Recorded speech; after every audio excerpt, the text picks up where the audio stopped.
This is another one of those gospel passages that we could spend the entire day unpacking.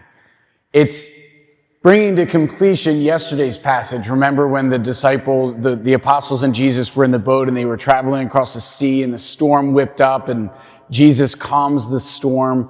And we talked about how it was a demonstration of the demonic power because they were departing from the promised land where the people of God is, where the covenant is, into Gentile territory. So they're leaving the protection of the Father's house, if you'll indulge me with that analogy.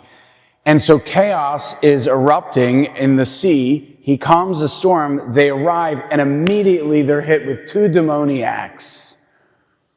And what do they say? Have you come to cast us out before the appointed time?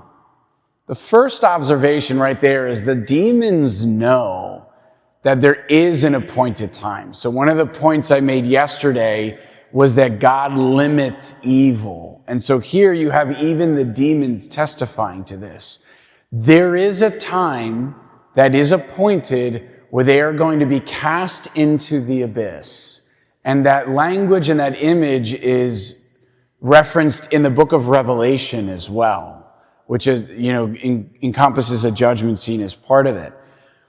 And they don't want to go there. It's a place of enormous suffering. And that time has not yet come. And so they're afraid of Christ because he's going to cast them out. Are they going to go to the abyss now?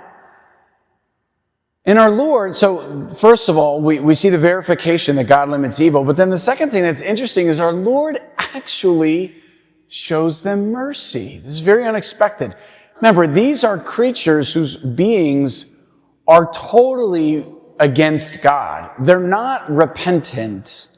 They're not looking for mercy. They just want to avoid pain. And even then, our Lord shows a modicum of mercy. He doesn't send them to the abyss. There's a herd of many swine, and he sends them to it, and they rush into the sea. Why? Why that? Isn't that sort of weird? Why would he show them this mercy, and then why would they go kill themselves in the sea? Let's unpack that. Everything Jesus is doing is always for our good. Remember, people are witnessing this. Well, from a Jewish mindset, and later, eventually in the 600s, even an Islamic mindset, swine is the embodiment of just total filth. It is that which is unholy. If unholiness itself could take flesh, swine is it. Hence why, like pork is a no-go, not kosher. And so that these demoniacs go into swine shows this is where that road goes. Look at the two men who were possessed by demons.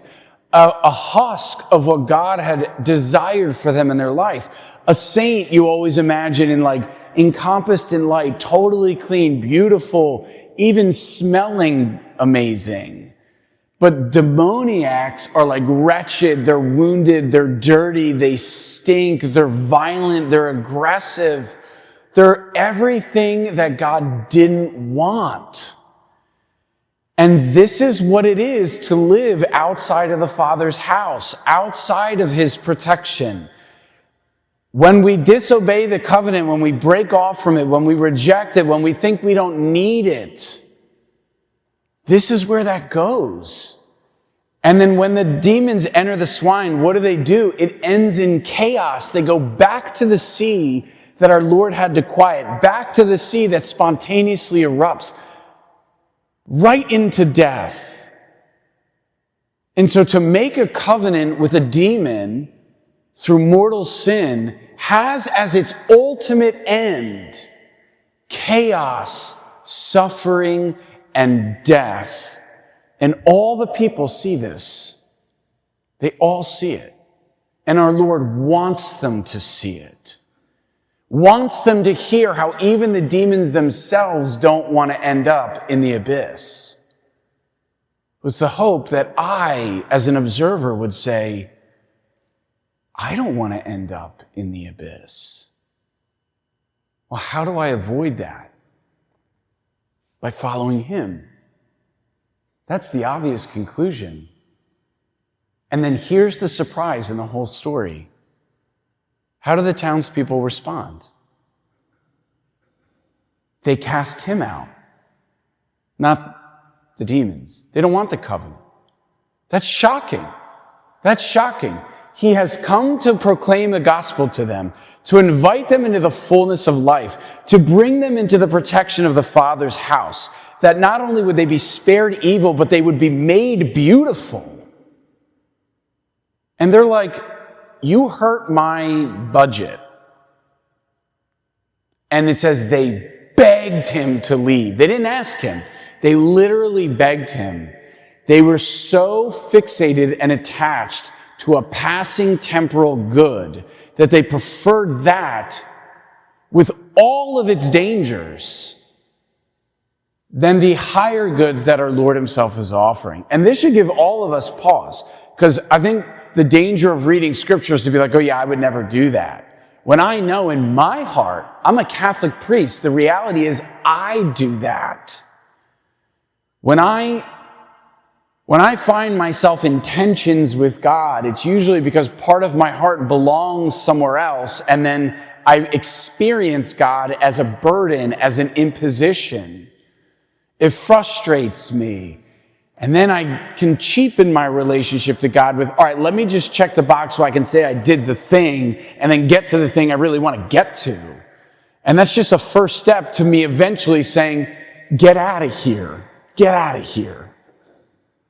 And our Lord wants us to see that we all have this tendency, but then to desire in that space with full clarity of what God is really offering, ultimately Christ alone, who's so much better than whatever it is we have to sacrifice to keep.